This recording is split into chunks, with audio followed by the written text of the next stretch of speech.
Hello and very warm welcome. This is Pooja Sharma.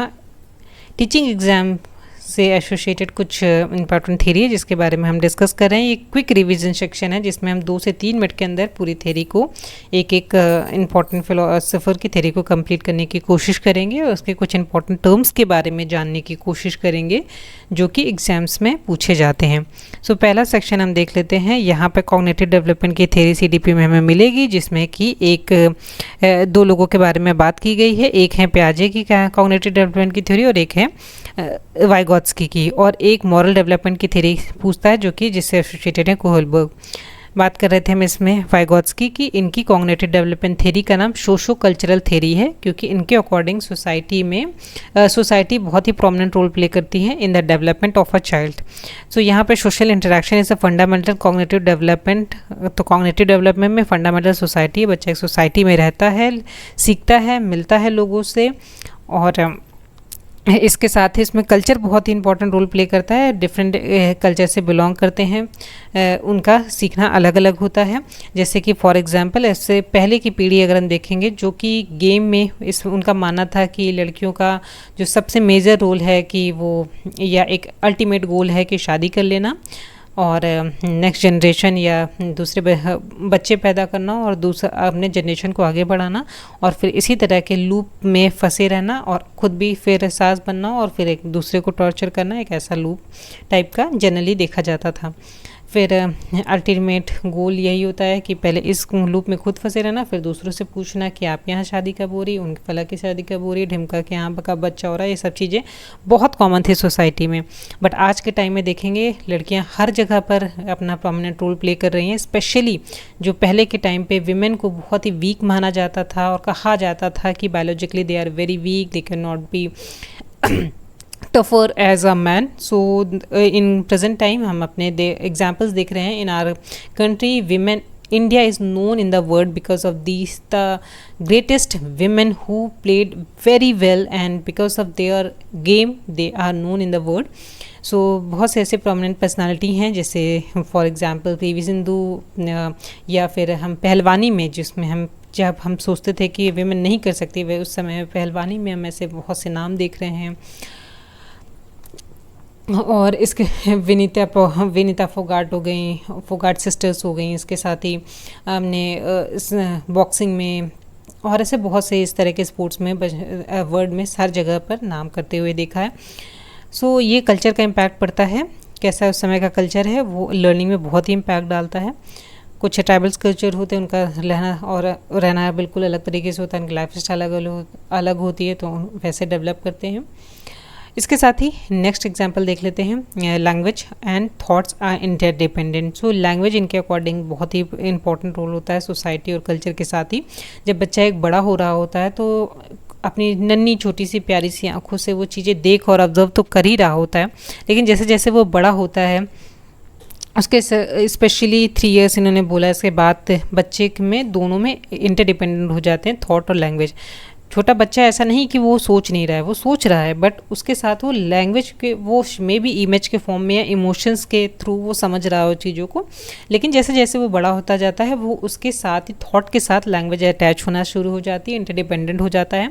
For example जैसे एक बच्चा छोटा बड़ा होता है, स्कूल जाता है, उसके स्कूल में बहुत सारे सब्जेक्ट्स पढ़ते हैं, वो अपनी हिस्ट्री के बारे में जानता है कि हम लोग कहाँ से आए हैं, हमारे जो हमारे प्रोमिनेंट पर्सनालिटीज़ थी उनका क्या रोल रहा है, किस तरह हम आज़ाद हुए हैं। फिर हम सोसाइटी के बारे में जानेगा, पॉलिटी के बारे में जानेगा, हमारा जो सिस्टम है कैसे रन करता है, हमारी इकोनॉमी कैसे चलती है, हमें कैसे इकोनॉमी में हमारा क्या रोल हो सकता है। तो ये धीरे धीरे वो बच्चा सीखता रहता है। सो यहाँ पर क्या होता है, लैंग्वेज अगर वो जब तक वो लैंग्वेज नहीं जान रहा होता तब तक वो अपने एक्सपीरियंस बेस्ड चीज़ें होती हैं, वो अपनी जो भी नन्ही सी आंखों से जो भी से ऑब्जर्व कर सकता है वो उस पर डिपेंड होता है, उसके एक्सपीरियंस पे डिपेंड होता है, उसके सेंसेस पे डिपेंड होता है। लेकिन जैसे जैसे वो बड़ा होता जाता है ये दोनों इंटरडिपेंडेंट हो जाती है। उस लैंग्वेज के थ्रू इतनी नई नई चीज़ों को जानता है, सीखता है। इसके बाद आता है एक important term that is zone of proximal development. इसके लिए आप ये सेक्शन देखिए। एक बच्चा ऐसी कंडीशन में होता है जहाँ लर्निंग कैन डू इंडिपेंडेंटली, जहाँ पर सीखना जो होता है वो बच्चा खुद से कर सकता है। फॉर एग्जांपल बच्चा चलना, उठना, बोलना, ये सब शुरुआत में सीख सकता है खुद से सोसाइटी में रहकर। बट एक ऐसी जगह आती है जहाँ पर उसे किसी की मदद की ज़रूरत पड़ती है, और वो बंदा जो उसकी मदद करता है वो उस फील्ड में, पर्टिकुलर फील्ड में उस बच्चे से ज़्यादा जानता है। अब इसके साथ ही वो जो मदद प्रोवाइड कर रहा था उस मदद को इन्होंने स्कैफोल्डिंग कहा है, और ये एक टेम्परेरी पीरियड के लिए होती है। और जैसे ही वो लर्निंग के लिए जितना उसका एक सर्टेन टाइम के लिए आती है, मदद मिलती है, बच्चा लर्निंग उसकी कंप्लीट होती है, और वो स्कैफोल्डिंग या उसकी मदद को आगे कंटिन्यू करने की कोई ज़रूरत नहीं होती है।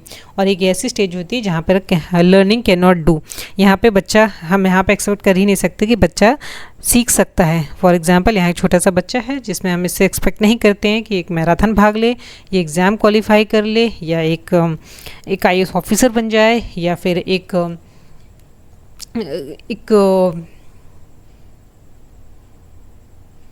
एक बहुत बड़ा जर्नलिस्ट बन जाए। तो इस तरह की चीज़ें इस छोटे से बच्चे से एक्सपेक्ट नहीं कर सकते, क्योंकि इतना मैच्योर या इतना डेवलप नहीं हुआ है ये अभी। So learning can not B do वाला जो थर्ड स्टेज है, ये यहाँ पर हम इसको एग्जाम्पल के तौर पर ले सकते हैं। स्कैफोल्डिंग के बारे में ऑलरेडी देख चुके हैं। क्या होता है कि एक यहाँ पे वाइगोत्स्की के according scaffolding is a theory that focus on the students ability to learn information through the help of more informed individual. तो यहाँ पर मोर इन्फॉर्म्ड होना चाहिए, और ये सिर्फ इंडिविजुअल तक ही सीमित नहीं है। ये कोई भी ऐसा इंस्टीट्यूशन, कोई भी ऐसा तरीका जिससे वो सीख रहा है, वो उस पर्टिकुलर फील्ड में उससे ज़्यादा जान रहा हो, तो this process is called zone of proximal development. और इस प्रोसेस को स्कैफोल्डिंग बोलेंगे, और इसको इस पूरे सिस्टम को उन्होंने जोन ऑफ प्रॉक्सिमल डेवलपमेंट कहा है।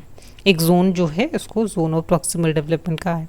इसके साथ ही ये लास्ट इंपॉर्टेंट चीज़ है इनसे एसोसिएटेड। इन्होंने कहा है कि 3 तरह की स्पीच होती है। एक प्राइवेट स्पीच होती है when a child is talking to himself और हरसेल्फ, जो अपने में ही बात कर रहा होता है। जैसे एक छोटे से बच्चे को देखेंगे वो अपने में खोया रहेगा, गेम खेलता रहेगा, उसमें बात करता रहेगा।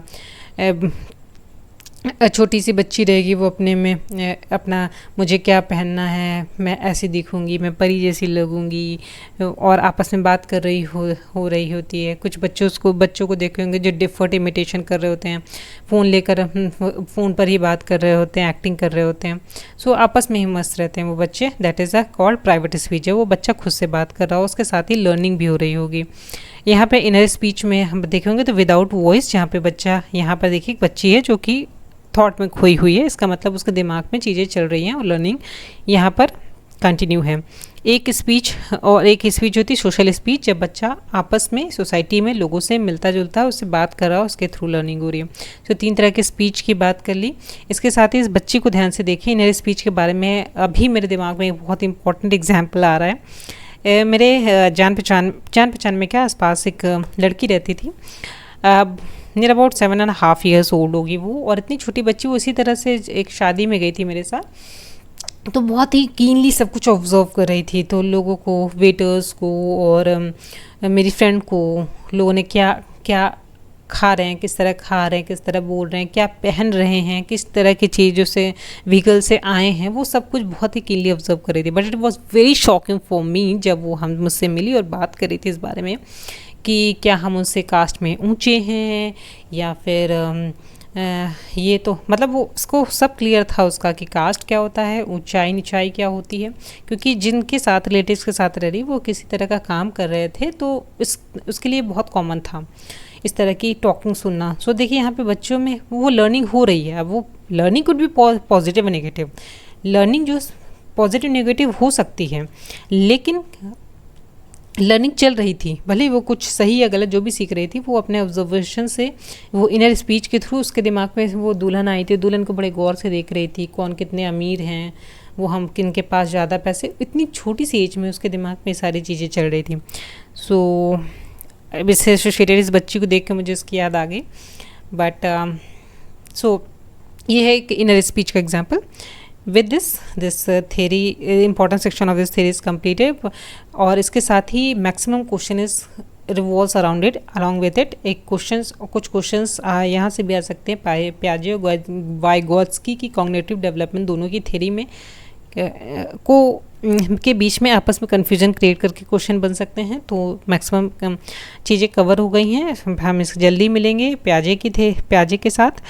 अब with this I just wanted to say a very